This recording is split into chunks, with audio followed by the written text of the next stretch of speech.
नमस्कार, जय श्री राम, मैं अजय सिंह सैनी।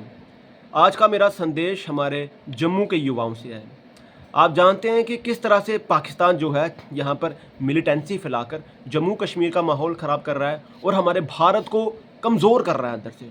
उसके साथ साथ जब वो अपनी उस चाल में कामयाब पूरी तरह से नहीं हो रहा है, क्योंकि सिक्योरिटी फोर्सेस उनको जवाब दे रही हैं, तो वो narco terrorism, Pakistan sponsored, ISI sponsored जो नार्को टेररिज्म है, उसके चलते वो युवाओं को पूरी तरह से खोखला कर रहा है ताकि भारत पर हम कब्जा कर सके, अतिक्रमण कर सकें। आप समझने की कोशिश कीजिए कि किस तरह से चिट्टे से वो चिट्टा यहाँ पर भेज रहा है, जिससे हमारा 15 साल से लेकर 13 साल 30 साल का जो हमारा युवा है वो आज पूरी तरह से चिट्टे में लिप्त हो चुका है। और चिट्टे के जो परिणाम है वो ये है कि आप फिजिकली पूरी तरह से वीक हो जाते हैं, आप दौड़ नहीं सकते हैं, आप रनिंग नहीं कर सकते हैं, आप फिजिकली फिट नहीं है कि आपको हमारी बीएसएफ, सीएसएफ, आईटीबीपी, आर्मी किसी में भी भर्ती आप हो सकें। और जब आप यहाँ पर भर्ती हो ही नहीं पाएंगे, आप अपनी जो हमारी सीमा है वहाँ पर आप सुरक्षा ही नहीं दे पाएंगे। जब हमारा कोई यहाँ पर युवा इतना सक्षम ही नहीं होगा कि उसे बेल्ट फोर्स में भर्ती किया जाए, क्योंकि वो चिट्टे में लिप्त है, वो फिजिकली बिल्कुल स्ट्रांग ही नहीं है, तो मुझे बताइए कि हमारी सीमा पर हमारे भारत को कॉम्प्रोमाइज करना होगा। वहां पर हमारे लोगों की सुरक्षा के लिए कोई वहां पर बेल्ट फोर्स का कोई जवान ही नहीं बचेगा, तो पाकिस्तान अपने टैंकों को लेकर अपने लोगों के साथ भारत पर कब्जा कर लेगा। आप बताइए कि आप चाहते हैं कि पाकिस्तान भारत पर कब्जा कर ले? और अगर आप नहीं चाहते हैं तो आप समझिए ये लड़ाई सिर्फ यहां पर नहीं है कि आपका परिवार यहां पर खत्म हो रहा है, ये देश को खत्म करने की कोशिश है कि किस तरह से पाकिस्तान इस चिट्टे की मदद से हमारे युवाओं को खोखला करके भारत पर कब्जा कर ले।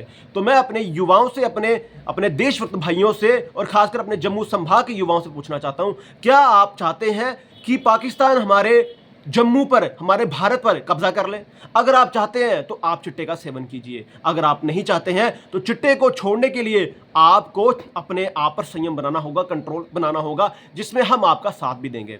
इसी के चलते पूरे हमारे जितने भी पॉलिटिकल पार्टीज हैं, सबसे पहले मैं उनको कहना चाहता हूं कि अपनी पॉलिटिकल लाइन से हट जाइए। और अगर आप नहीं हटना चाहते हैं तो आपके पास दो ऑप्शन है। एक, आप सामाजिक तौर पर आप अपनी अपनी कॉन्स्टिट्यूएंसी में बाहर निकलिए और लोगों को बताइए कि चिट्टे से हम लोगों को कितना नुकसान है, उससे चिट्टा छुड़वाने की कोशिश कीजिए। अगर आपको पॉलिटिकली बेनिफिट चाहिए तो आप देखिए, अगर आप अपनी अपनी कॉन्स्टिट्यूएंसी में, चाहे वो हारे हैं जीते हैं, अगर आप अपनी कॉन्स्टिट्यूएंसी में अभियान चलाएंगे, अभियान में आप जो यहाँ पर मगरमच्छ हैं, चिट्टा बेच रहे हैं, उनको थाने में आप अरेस्ट करवाएंगे और जो आज हमारा युवा उसमें लिप्त है उसको बचाने का प्रयास करेंगे और घर घर से लोगों को निकलकर एक अवेयरनेस फैलाएंगे कि चिट्टे को छोड़ना है। तो मैं आपको ये दावे से कहना चाहता हूं कि आने वाले समय में आपको इलेक्शन का समय घर में लोगों के वोट नहीं मांगने होंगे। जब आप उन माताओं के, उन पिता के, उन बच्चों को बचा लेंगे मरने से, तो वो ऑटोमेटिकली वोट आपके हित में होगा, जिससे आपके एक तीर से दो शिकार होंगे।